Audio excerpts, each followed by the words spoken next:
Where is the Yellow Fringe? William Ospina. Colombian writer, novelist, and critic born in Hervio, a municipality in the department of Tolima. Where is the Yellow Fringe? A short time ago a dear North American friend confessed to me her amazement at the situation in Colombia.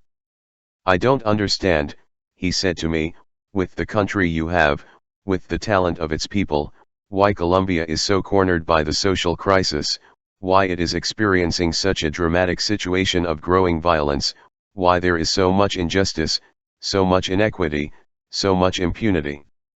What is the cause of all this? For a moment I started to try for an answer, but so many things rushed through me that I didn't even know how to begin. I felt that even if I spoke without interruption the whole night, I would not be able to fully transmit the explanations that I continually give myself, trying to understand the complex country to which I belong. On the other hand, I understood that many of my explanations would not have pleased my friend, or would have put her in conflict with her own version of reality. It is common for us to hear from generous lips the deploration of these misfortunes and the amazement at our inability to solve them. The first issue, therefore, is to ask whether Colombian society is truly experiencing an exceptionally tragic situation, whether this reality is so different from that of the rest of the countries, or at least from the countries of the so-called Third World. My answer is yes. Colombia is today the country with the highest crime rate on the planet, and insecurity is turning its streets into no man's land. It has half of its population in conditions of extreme poverty, and at the same time it presents in its ruling class levels of opulence that are difficult to exaggerate. It shows one of the most disturbing pictures of state inefficiency on the continent, along with good rates of economic growth. It shows strong tax levels and very high levels of corruption in the administration. It shows amazing conditions of impunity and paralysis of justice, and at the same time a high investment in security, as well as very high costs for the citizens in the maintenance of the military apparatus. It shows the most deplorable conditions of helplessness for almost all citizens, and yet it is a country where complaints are not heard, where citizen protest and mobilization practically do not exist, a kind of prolonged silent film disaster. This last one is amazing. The visible passivity of Colombian society alarms visitors. In the recent strikes that shocked France, it was possible to see how a society that lives relatively well in economic terms and is protected by a responsible state, knows how to react and block to everything that harms it, does not allow its rights to be trampled on, and resists the privileges that it has conquered are undermined. Seeing the French marching through the streets, setting up barricades in front of a government whose legitimacy they do not ignore, and shaking the institutions, confirms that France is the country of the revolution, that this country is respectable because it has pride and because it has dignity, because he knows what he is capable of when his rulers forget that they are paid by the people and that they are merely representatives of their will. Given this example, it becomes more incomprehensible than a society like Colombia's, where not even the fabulously wealthy sectors can feel satisfied, since the state they support no longer even guarantees their lives, where no one is protected, where the state does not comply with its most elementary duties, and where outrageous things happen every day, is so incapable of expressing himself, of demanding, of imposing changes, of collaborating even with his pressure or with his anger to the transformations that we all need. What is it that makes Colombia a country capable of withstanding all infamy, incapable of reacting and making its presence, its greatness, felt? Many venture the hypothesis that this apparent poverty of spirit and this weakness of character are due to the biological and genetic characteristics of the population. It would be, therefore, the expression of an ineluctable fatality. Others maintain the same with respect to crime rates.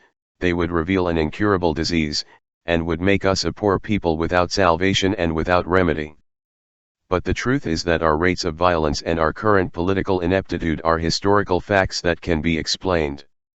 Moreover, it would seem that the explanations are so obvious and even so simple that stupidity or malevolence is required to venture fatalistic opinions. No sensible person would argue that by having precipitated the death of 50 million beings in 5 years in conditions of scandalous cruelty and sevicia, European society reveals a sinister and incurable pathology. No sensible person would argue that due to the fact that American society has sacrificed 500,000 people in 3 years of war to prevent its own secession and has later encouraged the secession of Panama to become the most important interoceanic canal in the world, that there is participated in the wars in Nicaragua, has dropped atomic bombs on Japanese cities, has invaded Vietnam, has supported the worst dictators of the Caribbean and Central America, and has bombed Baghdad. That means that the North Americans suffer from some irremediable aggressive monomania. Historians will come to our aid to explain to us the precise historical conditions that led those societies and their governments to participate in those rugged realities. Colombia is experiencing dramatic moments, but the one who least helps it is the one who declares, out of impatience, desperation, or bad faith, that these circumstances are definitive, or that they obey ungovernable causes. Rather, I would say that what we are experiencing is the unleashing of numerous dammed-up problems that our society has never bravely and sensibly faced, and history does not allow injustices to disappear because we do not solve them. When a society is not capable of carrying out in time the reforms that the social order requires for its continuity, history solves them in its own way, sometimes with very high costs for everyone. And the truth is that Colombia has postponed for too long the reflection on its destiny, the definition of its national project, the decision on the place it wants to occupy in the world arena. It has postponed for too long the reforms that, one after another, since the time of independence, the most outstanding sons of the nation have demanded. Almost all of them were sacrificed for pettiness and greed, and today there is a long and melancholy list of lucid and far-sighted Colombians who dreamed of a great and just country, a country affirmed in its territory, respectful of its diversity, committed to a project truly democratic, capable of being worthy of their wealth and their uniqueness, and who paid with their lives, their loneliness, or their exile for having been faithful to those dreams. If there is something that no one ignores, it is that the country is in very bad hands. Those who call themselves representatives of the national will are, for the great majority of the population, untrustworthy people, mere businessmen, freeloaders who do not identify with the country and who do not seek its greatness. But this is not new. If anything has characterized our society since the days of independence, it is that the possibility of breaking with the old colonial schemes has been systematically frustrated here. Colombia continued prostrate in the veneration of illustrious cultural models, continued to feel like a marginal province of history, continued to discriminate against its Indians and its blacks, being ashamed of its racial complexity, its geography, its nature. This was not a mere distraction, it was the result of the blockade of those who were never interested in that work being carried out. From the beginning there were those who knew what our duties were if we wanted to build a moderately just country and prevent Colombia from becoming the incredible nest of injustices, atrocities, and cynicism that it has become. We could not say that it was due to a lack of historical perspective that we did not realize how important it is for a society to recognize itself in its territory, explore its nature, become aware of its social and cultural composition, and develop a project that, without confusing them, brings together its nationals in common tasks, in a historical solidarity company. I always think about what we did not do in time when I remember those beautiful verses that Robert Frost read in The Possession of John Kennedy, where he declares the key to the destiny of the United States, how that country that is historically our contemporary fulfilled a task that we have not yet fulfilled. This land was ours before we were of this earth. It was ours for more than a century. Before we became his people. It was ours in Massachusetts, in Virginia. But we were settlers from England. Possessing things that did not yet possess us. Possessed of what we no longer possessed. Something that we refused to give wasted our strength, until we understood that that something was ourselves, that we did not give ourselves to the ground in which we lived, and from that moment it was our salvation to give ourselves. The history of Colombia is the history of a prolonged postponement of the only adventure worth living, the one by which we Colombians truly take possession of our territory, become aware of our nature. One of the most beautiful and privileged in the world. Let us become aware of the magnificent complexity of our ethnic and cultural composition, create firm ties that unite the population in a common pride and in a common project, and commit ourselves to being a country, and not a nest of exclusions and discord where a few privileged, deeply ashamed of the country from which they derive their wealth, preach day and night a petty speech of contempt or indifference for the people they never knew how to honor or exalt, which always seemed to them a country of Kafirs, a subaltern species of barbarism and ugliness. The first betrayal of that national dream was carried out by the old merchants who, concerned only about their private interests, imposed themselves on the government of the young republic to block any possibility of an independent economy, and allowed the country to continue being a mere producer of raw materials for the great world industry and an unrestricted consumer of foreign manufactures. Just as our colonial societies had provided the metropolises with the wealth with which they built their fabulous cities and developed their industrial revolution, so our access to the Republic did not prevent us from continuing to be the servile extras of those hegemonic economies, and there was always among us powerful sectors interested in our not ceasing to be. This gave them benefits. There was always an arrogant and disingenuous parochial aristocracy that tried to live as in the metropolis, enjoying the pride of being better than the rest, of not being like others, of not identifying with the necessary but deplored country in which they lived. I have never stopped wondering why those who profit the most from the country are the ones who are most ashamed of it, and I remember with profound perplexity the day one of the sons of a former president of the Republic confessed to me that the first song in Spanish I had heard it when I was 20 years old.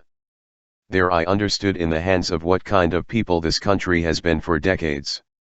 Those village princes with a vocation for viceroys only went out to tour it when it was necessary to resort to the infected crowd to obtain or buy votes. Also from the beginning, despite the fact that there have been very few cases of wars between nations on this continent, a tradition of privileges was generated for the military establishment, because the governments, which almost always neglected the fate of the humble crowds, needed arms strong and steady when it comes to conjuring up rebellions. And this is reasonable in its own way, because when an irresponsible and anti-popular regime is built, force is absolutely necessary to maintain at any price a social order or disorder that the people would hardly defend as their own. Who ignores here that the great majorities of Colombia have nothing to thank the state as it is constituted, and that for this reason they are not as willing as in other countries to hand over their young people? It is sad to remember that for a long time the privileged classes, those most defended by the state, paid to free their children from military service that the poor had to fulfill irremediably. And it is true that young people deplore having to go to an army whose main function is to confront their own people. Every state has to demonstrate its legitimacy, its care for the people, to deserve the adherence and loyalty of its people, and it is an axiom that if the people are not patriotic it is because the state does not give them a good example. Great historical efforts tried to fulfill the imperative task of affirming a tradition and building a homeland. One of the first and most valuable was the botanical expedition, which began to reveal to the world the exuberance of our tropical flora and which aroused in a generation the surprising pride of belonging to the unexplored tropics of America. One of the consequences of that expedition was the independence movement, but the reconquest frustrated the patient work of so many scholars and artists, and 2 centuries later the botanical expedition is still an unfinished work. Colombia has, as it is famous, the greatest diversity of birds in the world, but it is so unaware of its riches that the most complete book on the varieties of Colombian birds, Birds of Colombia, has not been translated into Spanish. In the second half of the 19th century, the Chorographic Commission undertook its tasks, and yet even today Colombia continues to be a country without a territorial project, without a sensible and proper development plan, without a census that takes advantage of its resources. The state, omnipotent when it comes to imposing taxes and repressing discontent, is powerless itself when it comes to preventing looting, moderating depredations and protecting heritage. And this because in reality it is not a state that represents a national will, and that can rely on it for those great decisions that demand, in the name of all, to put a stop to the greed of a few, but rather it represents only petty interests and is made to defend them, sometimes even fiercely. It is true that great external powers have always been interested in maintaining our economy in unfavorable conditions, which would allow them to carry out their business here on the best terms. For the great world industry it was a priority to guarantee its supply of raw materials, and to maintain here a privileged class in a position to consume imported products. One of the truths that I would not be able to explain clearly to my friend is why and how the US government always supported the Colombian supporters of free trade, who opened our borders to their products, and even always sponsored one of the sides in the civil wars that tore Colombia apart during the 19th century. She will feel the strangeness that we Colombians are unfortunate, but she will hardly understand that we have not been alone in the construction of our hardship, that many times her own state participated in the preparation and design of our current chaos. When it was thought that the urgent Central American Interoceanic Canal would pass through Nicaragua, the United States sponsored the adventure of William Walker and was quick to recognize his incredible government of mercenaries. Only the indignant outcry of the continent prevented Nicaragua from becoming, by way of blow, one more state of the North American Union, and forced the United States to retract its hasty diplomatic recognition. It was soon decided that the canal would be Panamanian, and the United States, our helpful continental older brother, who had just experienced a gigantic and terrible war to prevent segregation in its sacred territory, financed the segregation of Panama and obtained in return the construction and administration of the Interoceanic Canal for a century. All in all, how can you reproach other countries for defending their interests and thinking first of all about their convenience? This is what is pompously called the world market, a game of cunning and robbery disguised by a syrupy language, sometimes technical and pragmatic, sometimes grandiloquent and cynical. What is worthy of reproach is that there are national governments that in this context work to favor the interests of others and not those of their own country. And since the early days of the Republic there have been those governments here, highly respected and loved abroad, that handed over our economy to the interests of the great powers and that did not allow the emergence of a local industry, of a market internal, and decent living standards for the population. The syrupy discourse always pinned our happiness on the ability to compete freely, which meant surrendering our economy without protection and without scruples to the rigors and rapacity of the world market. This brilliant invention has been called economic opening since the times of General Francisco de Paula Santander, a member and promoter of the great families of importing merchants of the Savannah. The civil wars of the 19th century defeated liberal thought, radicalism, and the enlightened tradition of the democratic sectors, and finally imposed a centralized clerical aristocratic regime whose constitution, promulgated in 1886, governed the country for more than 100 years. This regime turned Colombia into one of the most conservative countries on the continent. Despite the liberal efforts of Manuel Murillo Toro, of Tomás Cipriano de Mosquera, of José Hilario López, who had decreed the freedom of slaves in 1854, before the United States, despite great democratic struggles, Colombian society was closed under the power of the landowners and the clergy. The church and the state were confused in an undifferentiated and disastrous amalgam. The Catholic Index prohibited free reading for a good part of the century, education was managed by the church, and elemental conquests of liberal society such as civil marriage and divorce, conquests that all neighboring countries have had for more than 60 years, are achievements that Colombian society came to obtain at the end of the 20th century, showing itself as one of the most closed and dark social schemes in the West. This gave rise to tremendous pictures of family violence and social intolerance, to an enormous disrespect for the beliefs of others, and to the persistent tendency to consider all dissidence and all rebellion as a religious phenomenon. The mid-century civil war, known as La Violencia, was configured as an immense religious war, made of fanaticism and brutal blindness, and reached aberrant extremes, with the recognized presence of the Church as one of its main instigators. Around 1930, after 50 years, the conservative hegemony was weakened by popular dissent, trade union struggles intensified, there were attempts at rebellion, and finally the scandalous massacre of the banana plantations precipitated the discredit of the conservative regime. A sector of liberalism led by Alfonso López Pumarejo tried a democratic reform that would favor industrialization, that would modify the land ownership regime, that would modify the relations between the state and the church, and that would open the way for the adequacy of society Colombian to some of the world trends of the century. It was not, of course, the structural reform that the country needed, nor the vast awareness of the need for a different order, nor the great effort to dignify a society malformed by exclusion and social stratification. It was a moderate reform, but naturally it unleashed an immediate counter-reformation, which brought illiberal violence to the fields and began to sow the seeds of some future evils. The intolerant feudal country resisted change and its reaction aroused new dissatisfaction. In response to the anti-liberal violence, the popular sector of liberalism undertook a defense of the persecuted peasants, which quickly took shape as a huge popular rebellion under the guidance of the caudillo Jorge Elier Gaitan. Gaitan soon understood that Colombia urgently needed major social reforms, and the national project that had always been postponed became his flag. He belonged to the Liberal Party, but he understood that the main enemy of Colombian society was that aristocratic bipartisanship whose leaders actually formed a single party with two faces, made to plunder the country and benefit from it behind the backs of the majority, and in his speeches he advanced towards a reformulation of the political crisis as the conflict between the humble and authentic majorities, and the petty country of privileges.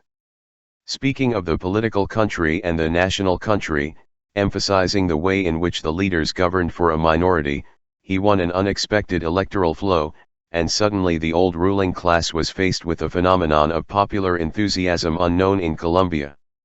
The campaign of slander and defamation unleashed by the mainstream press failed to weaken the Gaitanista movement, and the old caste understood that, like the bow of the legendary Nordic king, Norway was going to break in their hands.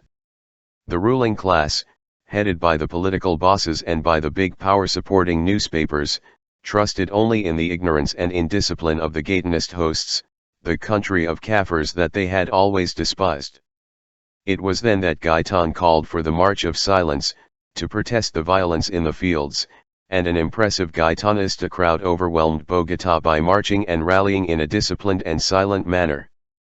That town showed that it was not a vociferous hydra, that it could be a powerful and calm force, and this exasperated the owners of the country. From that moment on Gaitan was the head of the greatest popular force in our history and, in accordance with the democratic order, he was the sure president of the republic. He would come to power not only with great popular support, but also with enormous clarity about the reforms that we required and about the country that Colombia had to become to prevent the perdition of millions of human beings. Gaitan must have sensed that a dehumanized development model would be capable of sacrificing Colombia's peasants, who were the majority of the population, to unmitigatedly favor the blind designs of savage capitalism. As mayor of Bogotá, he had fixed the official value of the working hour in public places, to give workers an idea of their dignity and their rights. As Minister of Education, he unsuccessfully tried to pave the way for a radical educational reform that would respond to the needs of the growing country. It is still possible to hear in his speeches his interest in preventing an economy of privileges from precipitating Colombia into pauperization and the crushing of the poorest people. His enemies then understood that democracy would bring Gaitan to power and proceeded to offer him their support in exchange for him accepting their advice, that is, sharing his triumph with them and allowing them to escort him. Gaitan refused, and they intensified their defamatory campaign. The last burst of that rabid opposition must have armed the fanatical or mercenary hand that killed him. And so began the gigantic counter-revolution, or anti-revolution, since it conjured up something that had not yet been fulfilled, that tragically marked the destiny of Colombia for the next 50 years. This counter-revolution had 3 stages, each of them worse than the previous one. The first was the assassination of the caudillo, which caused the burning of the capital. The second was the violence of the 1950s, which depopulated the countryside of Colombia and caused the cities to grow dramatically with millions of displaced people thrown into misery. The third was the aristocratic pact of the National Front, through which the instigators of the violence benefited from it and shared power for 20 years, outlawing all opposition, closing the path to wealth for the entrepreneurial middle classes, and keeping the poor in conditions of extreme helplessness while they increased their own capitals to the obscene. April 9, 1948 was the darkest date of the century for Colombia.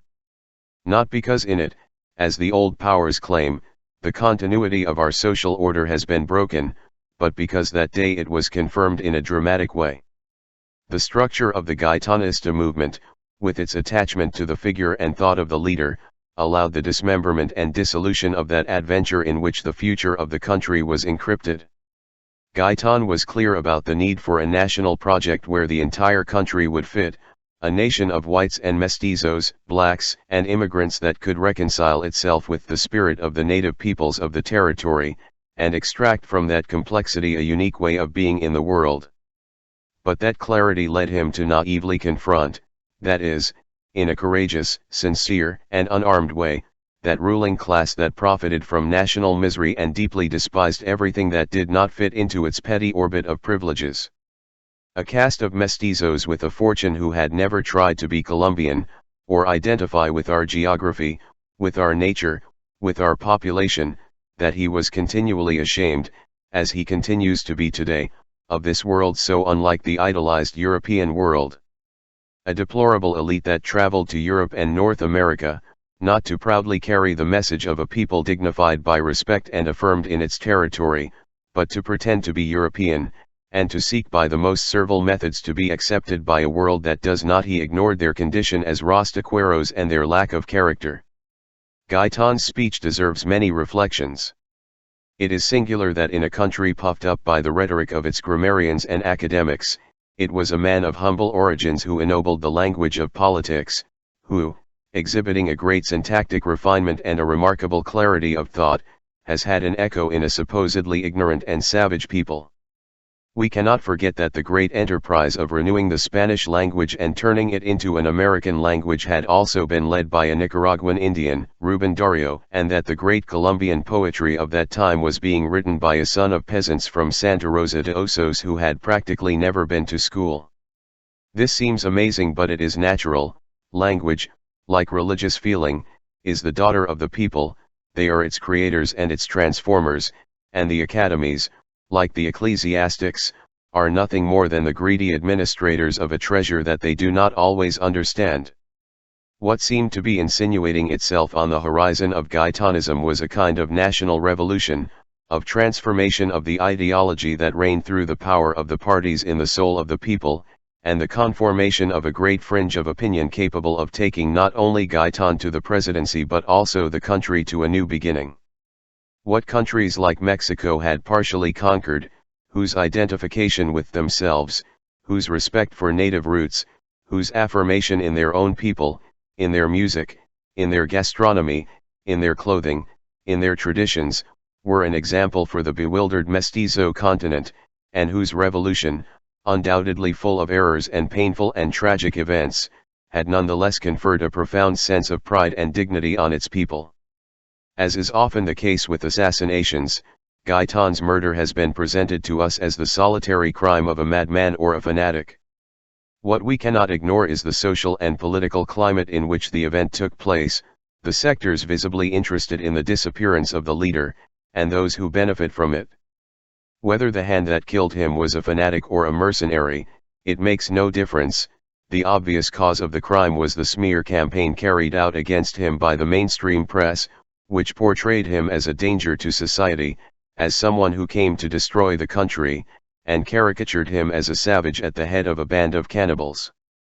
The crime produced a spontaneous uprising throughout the country made of frustration and despair, but incapable of great goals or even of plotting noble immediate tasks. Between fires and robberies and havoc, the people understood that once again their hopes had died, and perhaps they also understood that the prevailing power would never allow a transformation of society through the democratic and peaceful paths that Gaitan had chosen. But the second phase of that powerful counter-revolution also began there, because warned of the danger of a popular movement, the traditional political parties launched themselves to reconquer their hosts and made an effort to counteract the effects of Gaitan's speech. To do this they radicalized their partisan language, magnified a tangle of rhetorical differences between the two parties, and using all the resources and all the means of influence, they fanaticized the naive peasant population. Perhaps they did not intend to unleash a wave of violence, but the criminal and irresponsible way in which they stirred up the fires of hatred to win the loyalty of their proselytes forever condemns the leaders of both parties who plunged Colombia into the most sinister period of its history. Humble people who had known each other all their lives, who had grown up together, were suddenly forced to respond to old unburied hatreds, and without knowing how, without knowing why, without the slightest benefit, they allowed themselves to be carried away by the incredible power from the factional rhetoric that bombarded them from the stands, from the pulpits and from the big media, and the carnage began. Between 1945 and 1965 Colombia experienced a true orgy of blood that discouragingly marked its future. Even more amazing is that those who plunged the country into this horror are the same ones who continue to direct it, those whose discourse is the only one that prevails in society, those who refuse to understand that although they have become unspeakably rich, they have failed in the face of the history, that they had the country in their hands for more than a century and that the result of their way of thinking and acting is this that we have before us. Violence, chaos, corruption, insecurity, cowardice, misery, and the misery of millions of human beings. Fortunately, it is no longer necessary to exhaust oneself in arguments to demonstrate the failure of the two parties and their elites. It is enough to show the country we have. Once, with sad irony, the English historian Eric Hobsbawm wrote that the presence of armed men is a natural part of the Colombian landscape, like the hills and the rivers. It is certainly difficult to find times in history in which our fields have not been the scene of men in arms, and Hobsbawm himself has said that the Colombian violence of the 1950s represented one of the largest mobilizations of armed civilians in the Western Hemisphere in the 20th century. The hosts of Mexican revolutionaries toured their country fighting for the land and freedom that Emiliano Zapata preached to them. It is sad to see that the men in arms of the mid-century in Colombia did not fight for any popular demand, but rather instigated by powers that had always despised them, and when they began to fight for something of their own, it was out of a spirit of revenge, to collect the insults that same war had made them. The conservative government had politicized the police, had released the sinister Chula Vita to harass liberals. These in turn reacted by arming themselves, and began to see an enemy in every conservative. The cause of that was in power and in the preachers of hatred, but very soon everyone had their own arguments to continue the retaliation. For the chains of resentment, it is enough to start, everything else will happen by its own impulse. 10 years after those first hostilities and aggressions, La Violencia had already made its own monsters, and a general climate of terror and impunity bore the most insane results.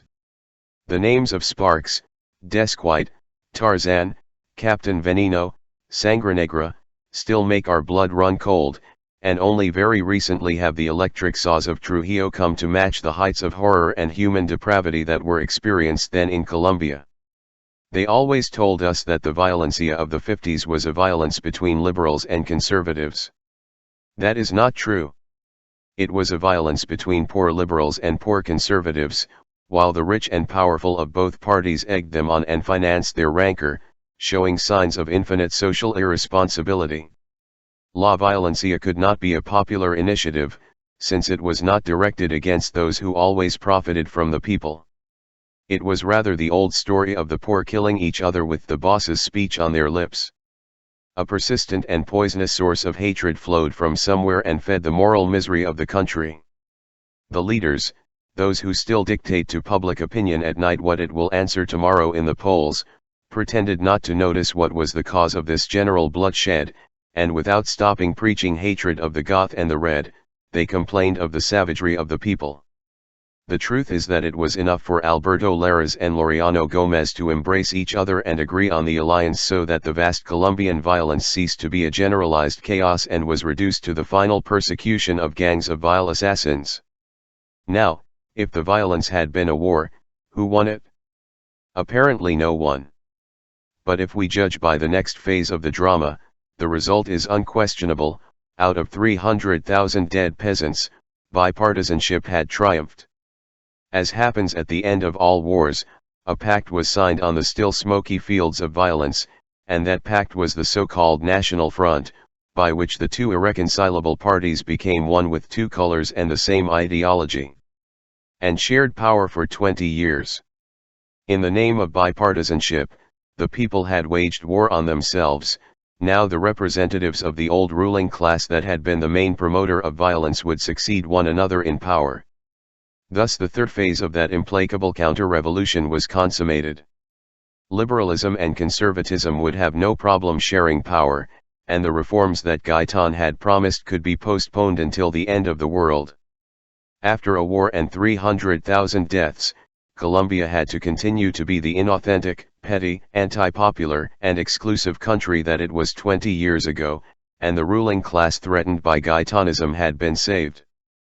The country that emerged from that catastrophe was not, however, the same. Millions of peasants expelled by the violence arrived in the cities seeking to escape terror and ruin. What Gaitan had tried to prevent was being fulfilled in the face of the indifference of the powerful and the coldness of the scholars. The picture of land ownership had changed, the landowners had fished in a troubled river, the rates of urban and peasant population had been inverted, the cities were growing uncontrollably, Colombia had far fewer owners than before, and a dark future for misery and unemployment hung over the new urban crowds. In this scenario, the National Front showed the country its innovations.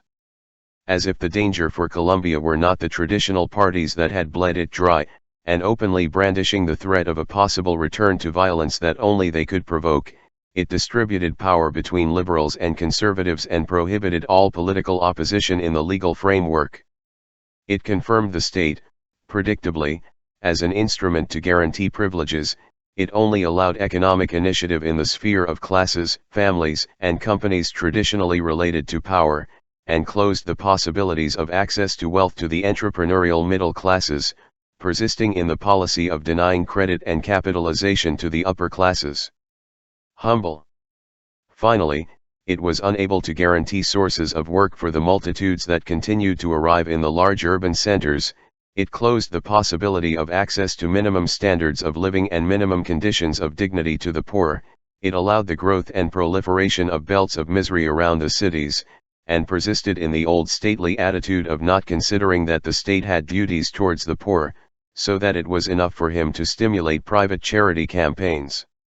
No one could realize then that in the rise of campaigns such as El Matuto de Dios, charity farms, and telethons, with enormous display and diffusion, what was hidden was the inability or indifference of the state to fulfill priority social duties, and its growing habit of leaving not the solution in the hands of individuals, but the effort to mitigate the dramas of poverty and social disorder. Everything that we are socially since then is the result of the National Front. Sensitive sectors deplored it at the time as a great defeat. A sector of liberalism, the MRL, vigorously combated it, as did the literary movement of the Nadaists. There are memorable pages by Gonzalo Arango in which he says that Nadaism existed because Gaitan had died, that a rebellious and eccentric movement like Nadaism had been necessary because the hope of a people had been destroyed, and that if Gaitan had triumphed, the Nadaists would have been normal young people dedicated to building a great country by their side. But at the time, Colombians did not realize the terrible evil that the aristocratic pact represented for Colombia, by which the popular right to express itself politically was officially buried.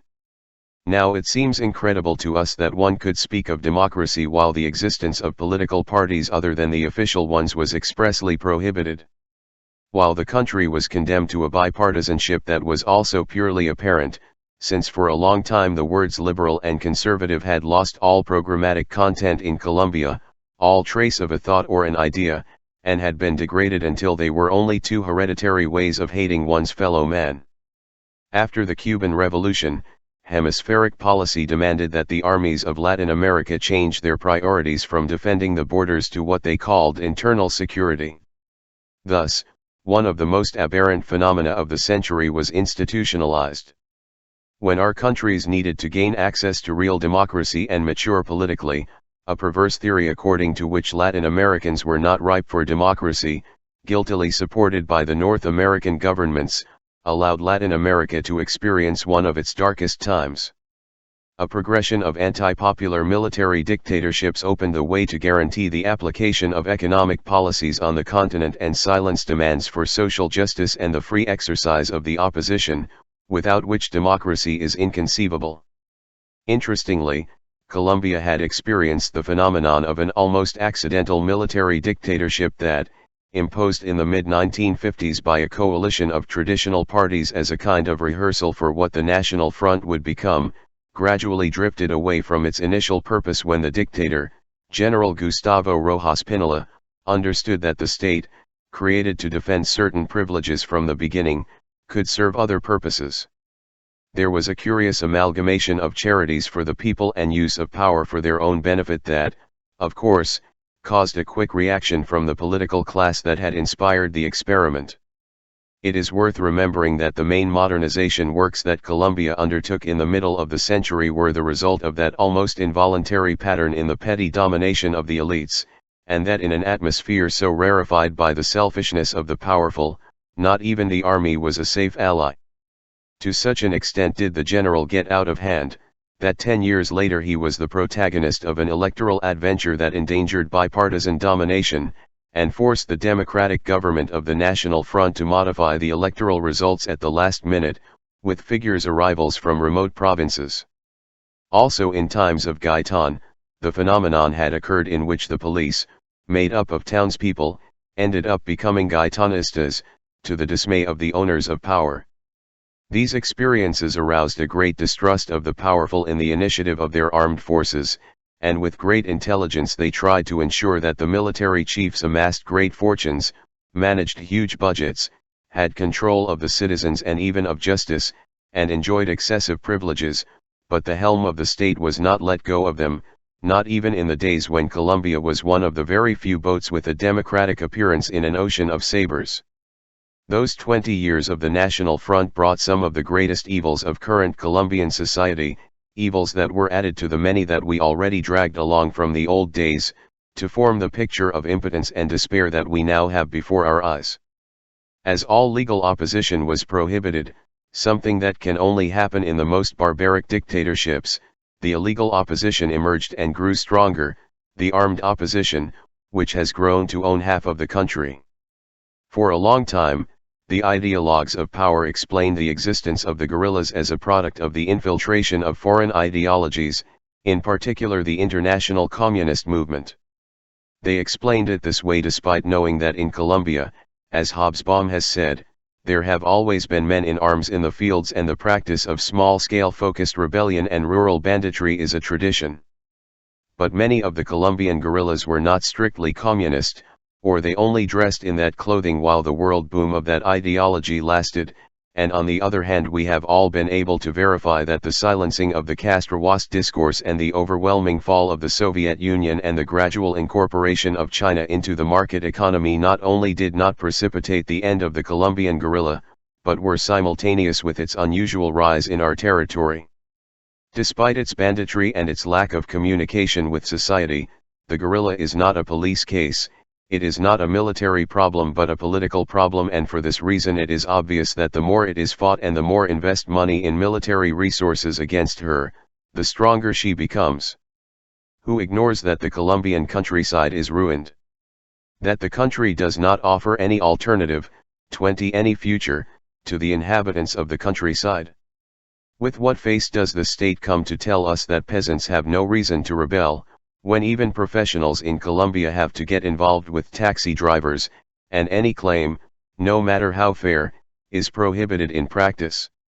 Let us prohibit in France the claims of citizenship, the right to indignation, and the sovereign right of the French workers to shake their institutions, and they will not only make guerrillas but another head-slicing revolution, because in France they do know that being a citizen is fundamentally don't let anyone trample you, especially if it's someone who pays your salary. I maintain that it is the prevailing Colombian state, with its inefficiency and its disrespect for the demands of the citizenry, that forces peasants to join those armed movements that have no future, but at least have a present. The National Front also closed access to wealth for the entrepreneurial middle classes, and they were thus pushed towards illicit activities such as smuggling and drug trafficking, since if a society denies the legal possibilities within the framework of economic democracy, those who aspire to wealth only have the path of illegality. A certain Babylonian king, in a story by Voltaire, desperately consults the oracle because his daughter the princess has eloped with a vagabond, and the oracle replies with these words, "When one does not marry the girls, your majesty, the girls marry alone." This was what happened in Colombia since the early 1970s. The old stately ideology had imposed here the absurd logic that any concession to the poor is a scandal. To be rich, the only condition was to have had the precaution of being so from the cradle, and everything else was preposterous and ridiculous pretense.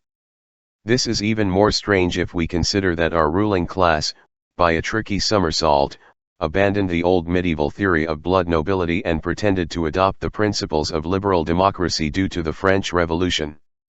All this was very well seen in the letter, but that the servants did not seek to go too far, nor attempt embarrassing scenes. It is very difficult to sustain a stately, racist, exclusive and petty society, in which terms such as good people, people from good families survive, and at the same time varnish it with a liberal discourse haloed by the claim that everyone is equal before the law and live under the rule of the Declaration of the Rights of Man and of the Citizen. People will end up believing that they really have rights and may even try to assert them. And this is aggravated if the economic model exposes people to the discourse of the metropolis, because slowly they will begin to perceive that the model that is preached to them bears little resemblance to the one that is offered to them. To the north was the United States, with its respect for the citizen, its equal rights, its decent wages, its opportunities for employment and consumption, and here we lived in a crazy consumer society in which even the middle classes had to think about it many times to buy what they saw in the windows. You can play like this with people, but not with all. Sooner or later someone will feel that they are being cheated in the game and will find out that he can cheat too. It is already known that the only pedagogy is the pedagogy of example, and a state cannot demand that the law be respected if it itself does not respect it. Governing on the basis of a privileged few, looting the public treasury, abusing authority, is a serious violation of the law, and may generate in the conscience of some the feeling that if those in charge of applying it violate the law, it cannot be so serious that private individuals violate it. But it is also the case that the public discourse of industrial society, that is, advertising, proclaims in all possible tones that the only condition worthy of admiration and respect is wealth. The messages of cars and perfumes and cigarettes and credit cards exhibit that refined vulgarity as the necessary condition of all success and all happiness. And the poor spectator discovers that they are selling him the torture of Tantalus, that, eager to be rich to obey the melodious orders of the media and to deserve respect for his human condition, society does not allow it because it is organized to prevent any promotion, to perpetuate the rich in their wealth and let the poor people die at the doors of hospitals.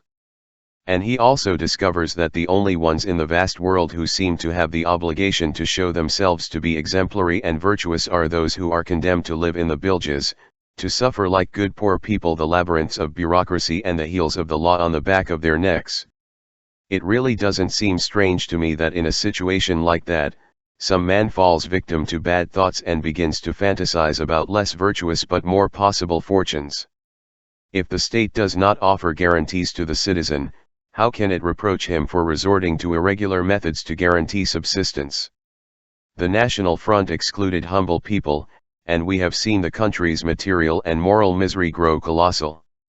When the state strives to do things for the benefit of the poor, it does everything in a begging and exterior way, because the poor are not represented in the state, and the state badly tries to mitigate the conditions of poverty, but it is not a committed instance with real solutions for that population. And it is not a significant minority, it is, according to the figures, half of the national population. One wonders, in whose function does the state govern if its first priority is not the problem of poverty, through which the entire society has been precipitated into chaos?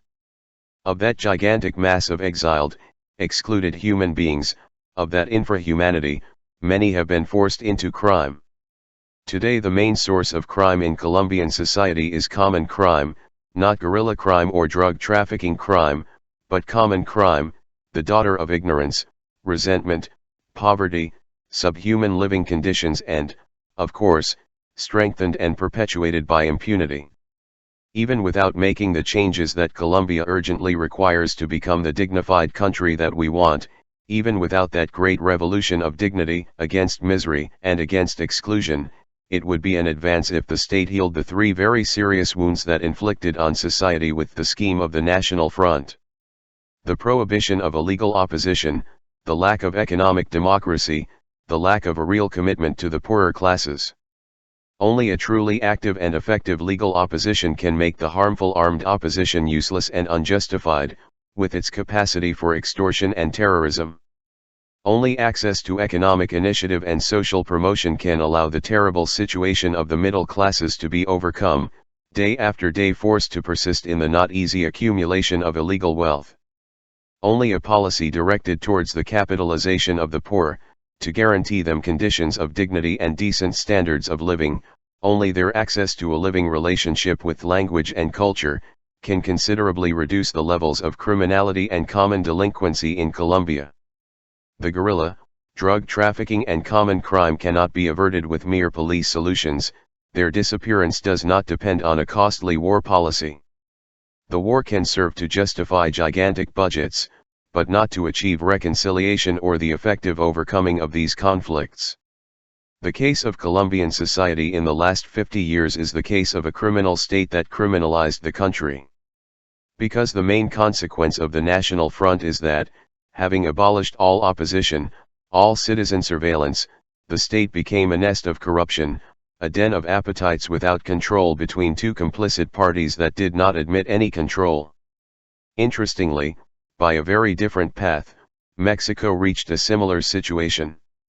Just as there the existence of a single party, without possible opposition, was corrupting the state until it became a nest of bureaucrats without guts and ambitious without scruples, so also our dictatorship of a single party, with two heads and with two colors, turned the state into an efficient mass of corruption, continually at odds with itself, for which no budget is enough, where each small official manipulates the law at will with impunity, and where a vast network of compadres and friends parasites of chaos and he squeezes everyone who falls into his hands.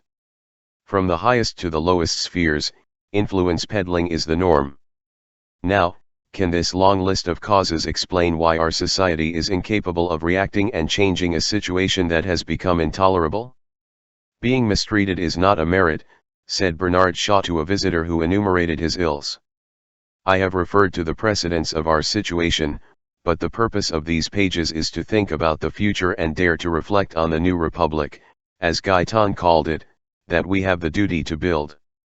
A republic capable of overcoming a long history of negligence and crime, capable of offering the world something better than a recurring memorial of wrongs.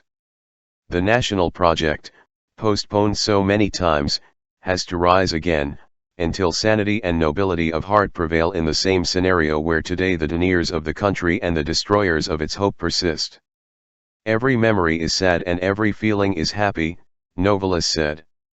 Colombia's most immediate duty is to anticipate that future and seize it with passion and conviction. The old ruling castes have destitute themselves, made themselves unworthy of respect, and I don't think they deserve a place in history. It is time for us to ask ourselves what is our place, what is our role and our destiny. In all this time, citizen passivity, indifference, and fear have been seen to grow. But in the last 50 years there have also been great processes of social initiative, of struggle for the rights of the community, proud and dignified expressions. What happened to the Colombian trade union movement? What happened to the brave demands of the peasants? What happened to the student protests? It shudders to think that while in every democratic country the right to protest, indignation, and resistance to oppression are pillars of social life, here all popular indignation is the cause of fierce persecution. Legal access to wealth is prevented in practice, all enrichment is illicit, just as all resistance and all claims are automatically illegal. We are talking about ignoble times. It is one thing to take to the streets, as in France, knowing that the state respects the population and is responsible for its legitimacy, knowing that if official force were used illegally against the people it would be severely sanctioned, and quite another to take to the streets to demand, knowing that after the peaceful marches, when the dispersed protesters return to their homes alone, there are silent disappearances and anonymous executions. A people incapable of facing evil deserves its prostration and anguish. But when one wonders where are those who protested, those who rebelled, those who demanded, those who believed they had the right to demand a fairer, more respectful country, the thought darkens. The heroes are in the cemeteries, a voice tells us in our ear. And then we remember that play in which a character exclaims, "Unfortunate is the country that has no heroes," and another replies, "No, unfortunate is the country that needs them." Colombia has already had many heroes, but the sad thing is that it needs them, because injustice is evident, the monstrous contrast between those who have a lot and those who have nothing is evident, corruption and crime are evident, the incredible extermination of an entire opposition political party, the streets populated by homeless people that gangs of rich boys go out to murder at night, the abandonment of the fields being evident, the bankruptcy of national companies in the name of modernization, it being evident that half of the country does not seem to deserve respect or a future, saying so is illegal and fighting it can be deadly. The owners of power in Colombia seem willing to sacrifice anything in order to preserve their privileges. They did not shake their hands to make the old peasant country tear itself apart in a conflict that they could have prevented with a little patriotic awareness, generosity, and foresight. The rise of the communist guerrillas at the beginning of the 1960s made them think that any concession would mean sacrificing their wealth, and the war to the death against the revolutionary left was from then on the only slogan of the governments and the guides of public opinion. The communist ideology made a whole generation of young people think that it was about violently overthrowing the elites to transform society into a dictatorship in the Soviet or Cuban way, and subordinated the efforts to transform society to the repetition of those formulas with which Russian society passed from the Tsarist autocracy to the statist dictatorship of Joseph Stalin. This prevented our country from following the path that Gaetan had wisely traced for it, the search for its own destiny that would consult its nature, its singularity, its richness of nuances and cultures. The communist sects fed here on the old scholastic, parasitic, dependent tradition, and also when looking for solutions to its drama, Colombia persisted in the dogmatic cult of illustrious models and borrowed formulas. Our belonging to the European mental order is undeniable. A country whose language is the daughter of Latin and Greek, that has professed for centuries a religion of Hebrew, Greek, and Roman origin, that the democratic model has been proposed due to the French Revolution and that he claims to be a defender of the Declaration of Human Rights, a society that has formed institutions following the European liberal model cannot pretend to find solutions ignoring that tradition. Democracy continues to be a promise to us and we still need in Colombia a lucid, vigorous, implacable critique of the iniquities of the prevailing power, like the one undertaken by Voltaire in his day, and a serious proposal of good sense, logic, generosity, and civilian value.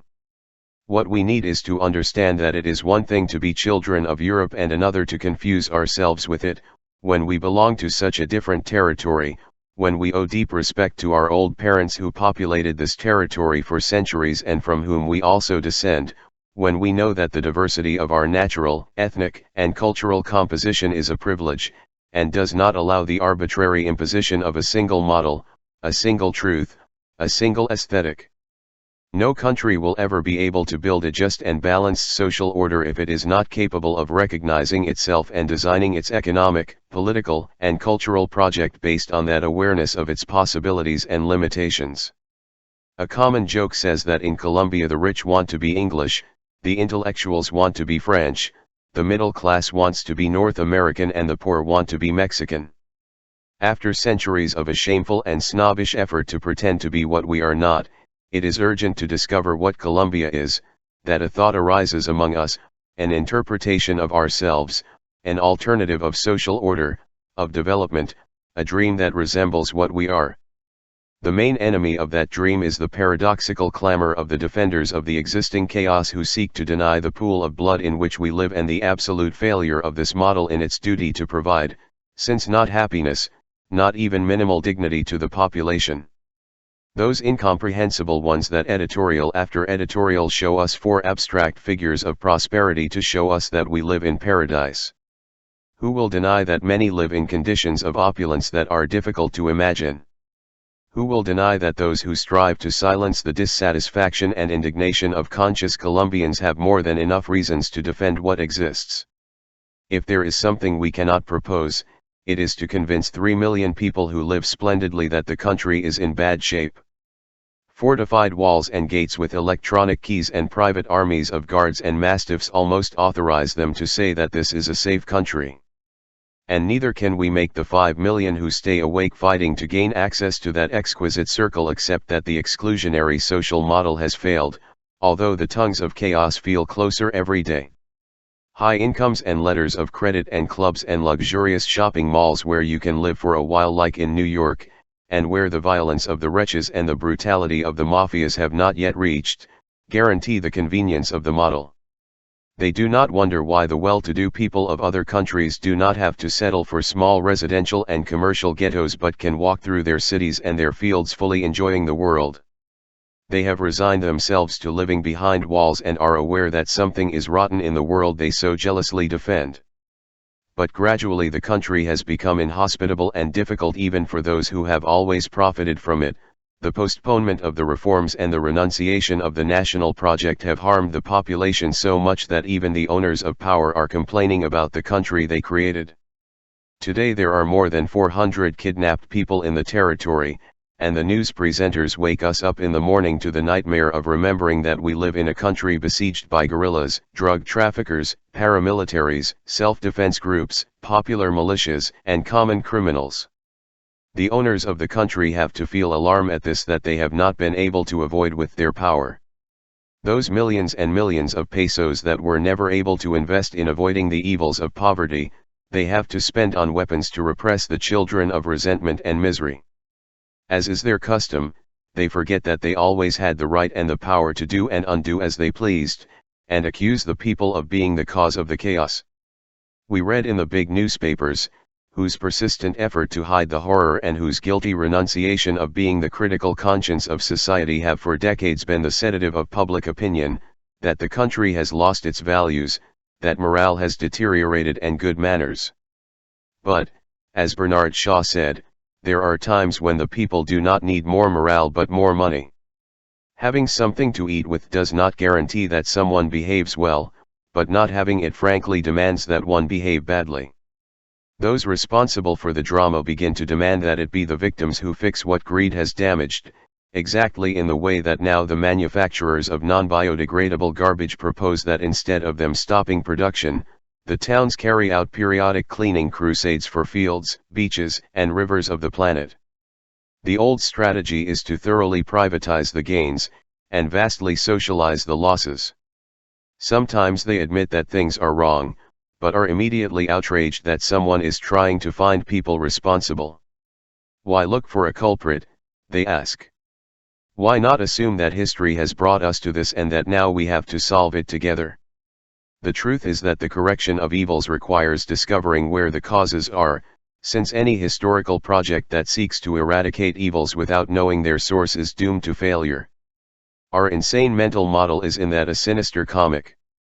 The best critic of this model, Stanislaw Zolta, used to say that the causes of things should not be confused with the conditions that make them possible.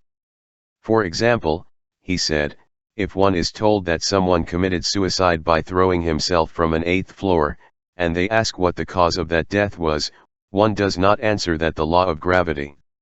Well, in Colombia we continually confuse the causes of things with the conditions that make them possible.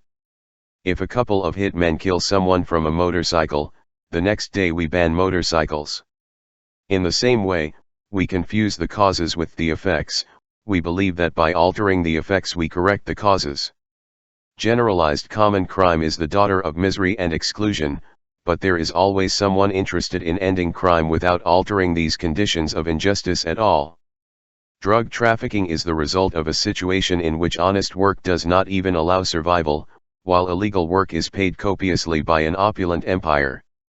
There is always someone who wants to dissipate the effect without modifying the cause at all. The proliferation of street vendors is the result of the lack of formal alternatives for survival. There is always someone who believes that the solution is to throw them out by the police or lock them in basements where they can't compete. And the mental misery of some is so serious that people seriously think that the cause of poverty is that there are poor people, and therefore the solution is to finish them off, yes, at midnight and in the dark. Interestingly, there are culprits there. Those who insist all day in denying that the responsibility for social ills can be attributed to the privileged, the only ones who had in their hands the possibility of humanizing the model a little, are always ready to shout that the blame for the poverty lies with the poor, the blame for crime lies with the criminals, and the blame lies with the hitmen on the motorcycles that take them to carry out their crimes. And they will never accept that if a society has 35 million inhabitants and all its wealth is in the hands of 5, the other 30 have been expropriated. Okay, that's life. But if those 5 who own everything do not make an effort to guarantee that their society is minimally viable for others, and they lock themselves in a sick and fascist egoism, with what right can they protest when it is their turn to be expropriated, in the merciless hour of the resentful and their machetes? My humble opinion, but there are those who say that this is not the case, is that that terrible hour is closer than many imagine, and that, as Shakespeare would say, selfishness is sharpening a knife destined for its own neck. Evil is walking, nobody does anything to stop it. Colombia has more crimes every year than the previous one, more kidnappings, more extortions, more corruption, more inequality, and the official voices seem to agree that, if someone is dissatisfied, well, take care of fixing things. Maybe they are right. Perhaps the time has come for communities, and not those who cause evil, to apply themselves to the task of solving it. Perhaps the time has even come when, despite these long and necessary analyses of the causes of our crisis, society must assume responsibility for what is happening and undertake the task of changing it. Until now, the acceptance that there was a ruling class, aware of the directions of the nation, capable of designing economic policies, development models, cultural plans, has allowed society to fall asleep in indifference or assume the role equally pitiful to claim solutions or receive alms. But once the catastrophic failure of these elites, their parties, and their speeches has been demonstrated, shouldn't society assume that its duty is to provide solutions instead of demanding or imploring them? Every citizen must be able to say to himself, what I don't solve, I have no right to expect someone else to solve for me. And consequently assume that the mere claim and the mere request are ways of being in the world as submissive as indifference or cowardly silence. Isn't it time to ask for nothing or expect nothing, to build a different model? Is not the proposal of civil disobedience that Thoreau reasoned a century and a half ago beginning to have its meaning and function? Does this mean leaving the state in the hands of corrupt politicians, the economy in the hands of the world market, the streets in the hands of the underworld? Given this, there are several alternatives. Either one accepts the state, believes in its legitimacy, and to that extent trusts it, respects its rules, participates in elections, maintains its points of view within that framework and fights to impose them, or one does not accept the legitimacy of the state, organizes outside of it or against it, and fights for the establishment of a state in which one can believe and trust, or one does not believe in the validity of any state, and organizes to survive in the jungle of the world without. Assuming a social contract and rules of coexistence. I sincerely do not believe that Colombian society can survive in its diversity and complexity, with expectations of a dignified life, within the scope of the current state, with its petty assumptions, its bureaucratic bulk, its irresponsible legalism and its corruption, and at the same time, I do not believe that we can renounce the existence of a state that minimally regulates social coexistence and guarantees conditions for private initiative, economic regulation, the application of the law, the primacy of the common interest over private interests, the protection the inviolable realm of individual freedom. What makes our society not react?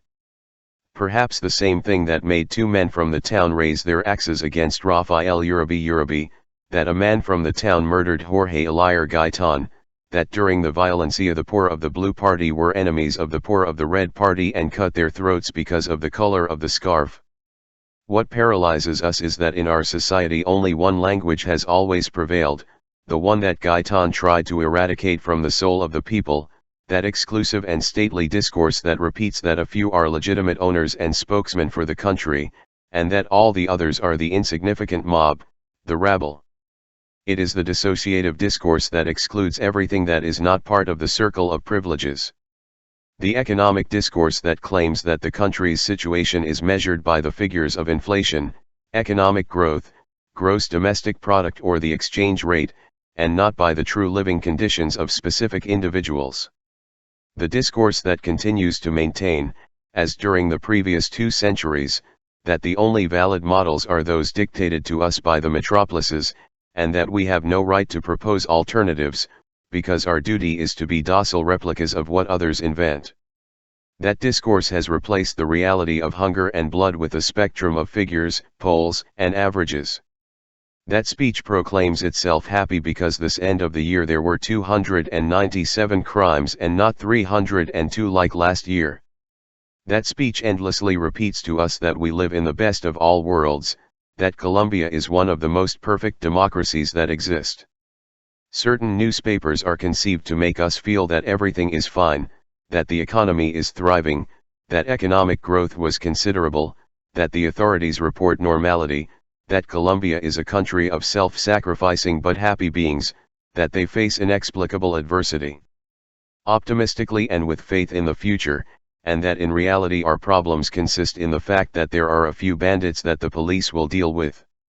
It is considered alarmism to say that in Bogotá people are afraid to get on the buses in the face of the possibility of a robbery, that nobody wants to go out into the streets at night because citizens have lost the right to public spaces, that having a car is as dangerous as walk through the alleys, that every day we hear stories of families that have been looted and gagged by the underworld in extreme conditions of impunity, that there are people working hourly shifts for the minimum wage, that there are departmental capitals without drinking water, that nobody feels summoned by a project of society, that young people are stunned to enjoy the present without questions and without thoughts because nobody believes in the future, except for 4 gentlemen from industry and their spokesmen in the media.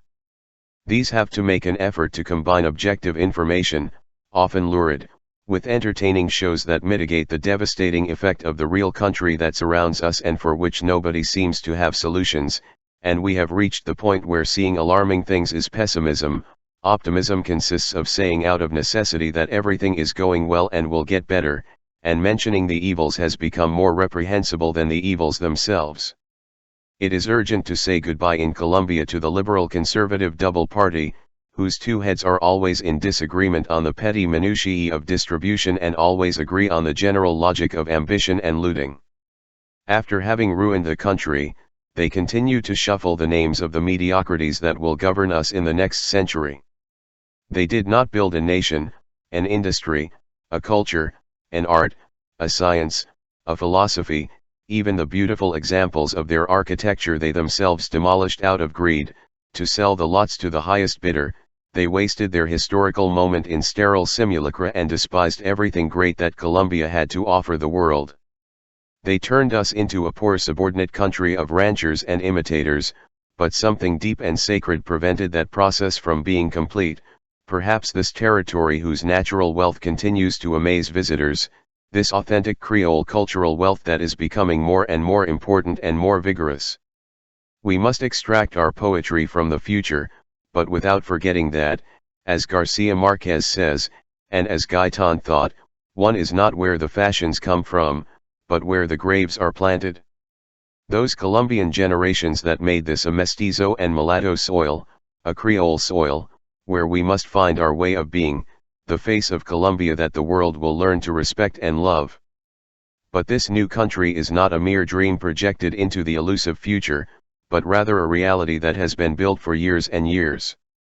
That new republic is alive in thousands and thousands of efforts that interpret the country in another way, that open channels of expression for the immense band of Colombians excluded by the moral misery of the ruling classes.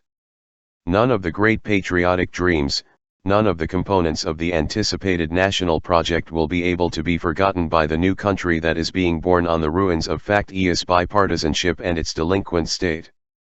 There they are, alive, 60 indigenous nations with their mythologies, their languages, their transcendental philosophies of respect for nature and harmony with the natural universe, with their music, their dances, their clothing, their ornaments, their rituals, their ancestral wisdom, its medicine and magic, its arts and crafts.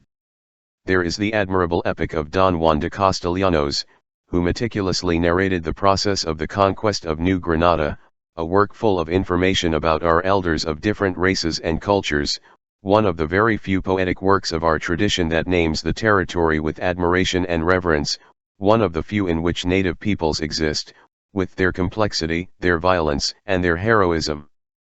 There is the challenging example of the botanical expedition, the memory of its naturalists and its painters, as well as a memorable section of the expedition of Aim Bonpland and Alexander von Humboldt.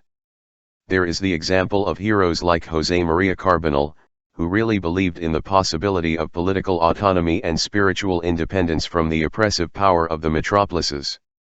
There are the examples of José Hilario López, Tomás Cipriano de Mosquera, and all those, many belonging to the traditional ruling classes, who believed in the country and sought its greatness with true love for the territory and true respect for its people. There is the example of the Chorographic Commission, the double physical and literary journey of Jorge Isaacs discovering the richness and beauty of the American tropics, the thought of Rafael Uribe and the exploratory trips of Rafael Reyes. There is the surprising linguistic adventure of Rufino José Cuervo and the remarkable critical work of Baldomero Saninquino. There is the founding saga of the people of Antioquia, the saga of the railroads, the dream of a national economy that since the 20s proposed us a different destiny, the legendary adventure of navigation on the Magdalena, the mental and verbal adventure of José Eustasio Rivera exploring the Casanare and the jungle, and denouncing the hell of the rubber plantations. There is the work of Porfirio Barba Jacob, his life as a rebel, an adventurer, a dreamer, and a continental man, the respectable liberal project of Alfonso López Pumarejo and his revolution on the move, the citizen example, the mysterious eloquence and the lucid political ideology of the greatest leader of the century, Jorge Elier Gaitan. There is the combativeness and integrity of Maria Quino and Ignacio Torres Giraldo, the struggle of the martyrs of the banana plantations, the Biblioteca Aldeana of Daniel Samper Ortega, and his generous intellectual project. There is the lucid, original, audacious work, and deeply committed to the country, by Master Fernando González.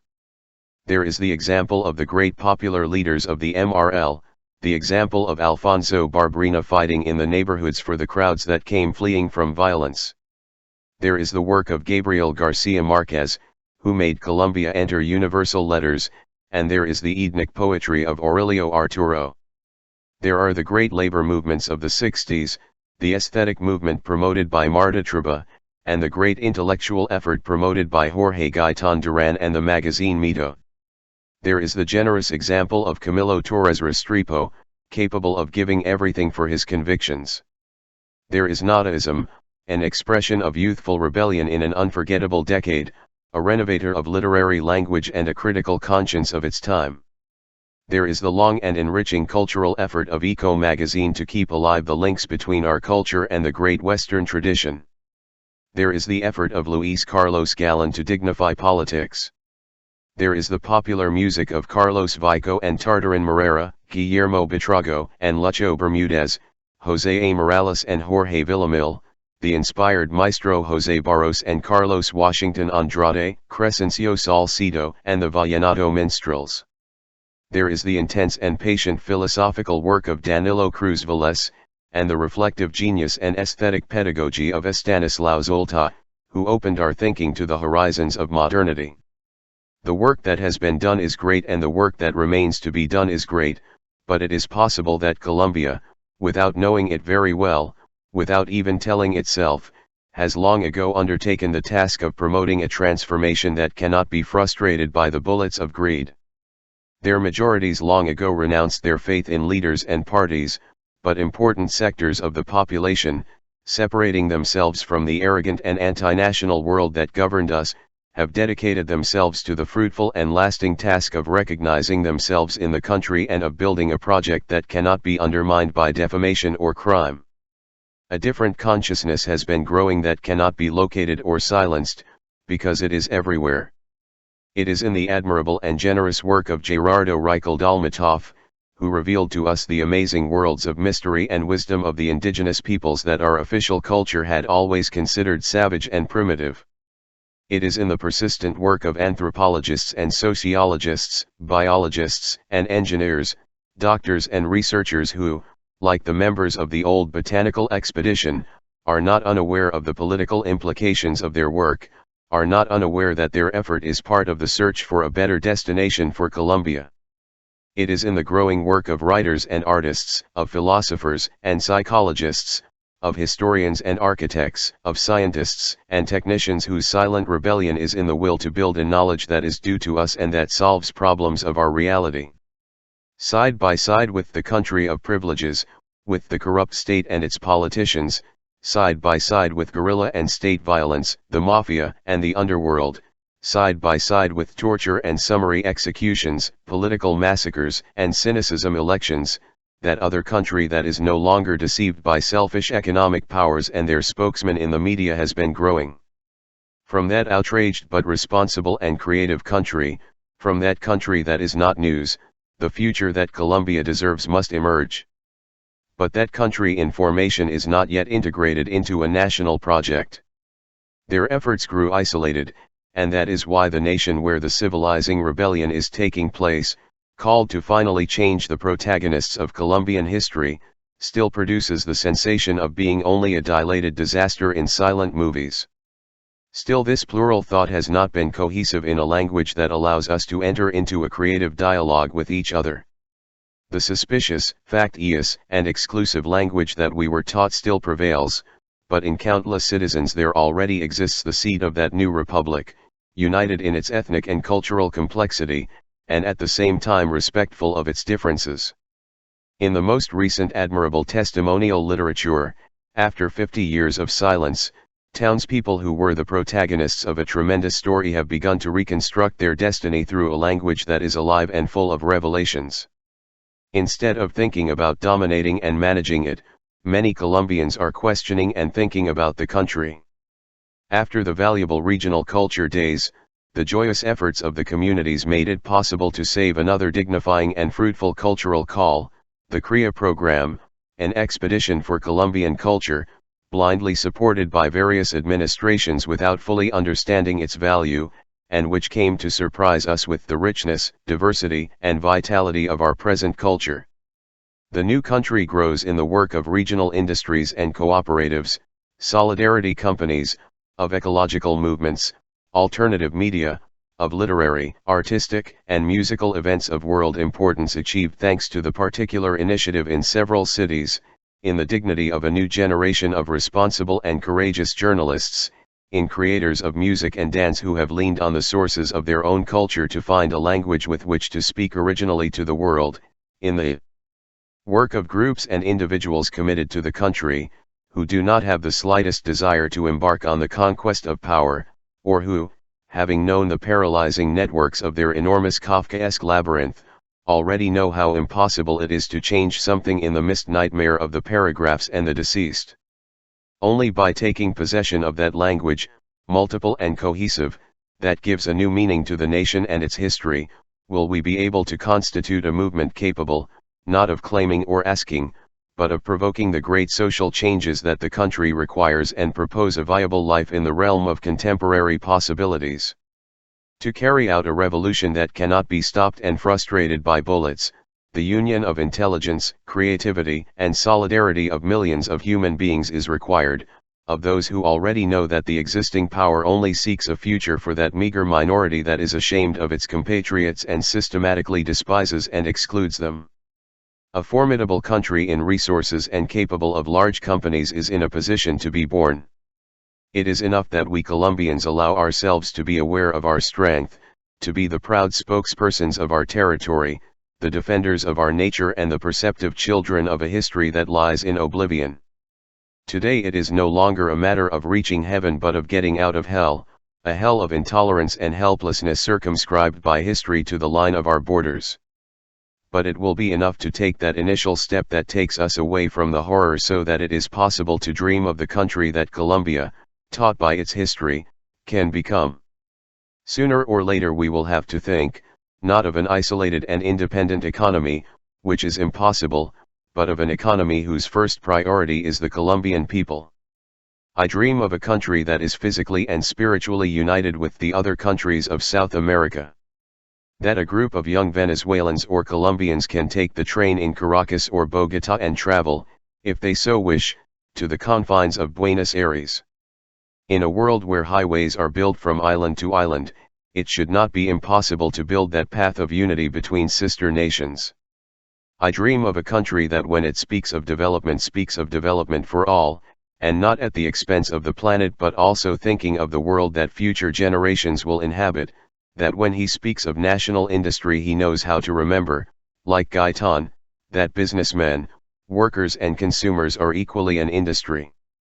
I dream of a country aware of its lands, its trees, its seas, and its creatures, where talking about the economy means talking about how the last of the Republic's children live.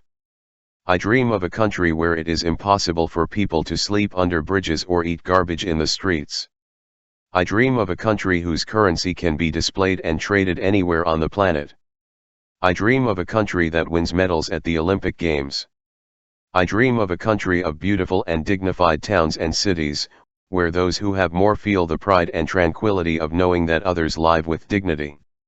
I dream of an intelligent country, that is to say, a country where everyone knows that we all need everyone, that the night can surprise us anywhere, that our car can run aground on high lonely highways, and that is why it is good that we strive to sow friendship and not resentment. I dream of a country where an Indian can not only be an Indian with pride, but also overcome this time in which they want to be educated in the errors of European civilization. We respectfully learn their profound knowledge of harmony with the cosmos and nature conservation. I dream of a country where so many talented artists, musicians and dancers, actors and poets, painters and storytellers cease to be picturesque and marginal figures, and become proud spokesmen of a nation, creators of its traditions. All this only requires the passionate and festive construction of sincere and courageous bonds. And there is a question that history is asking us, now that red and blue are no longer a path, where is the yellow stripe? Finish. Where is the yellow fringe? William Ospina.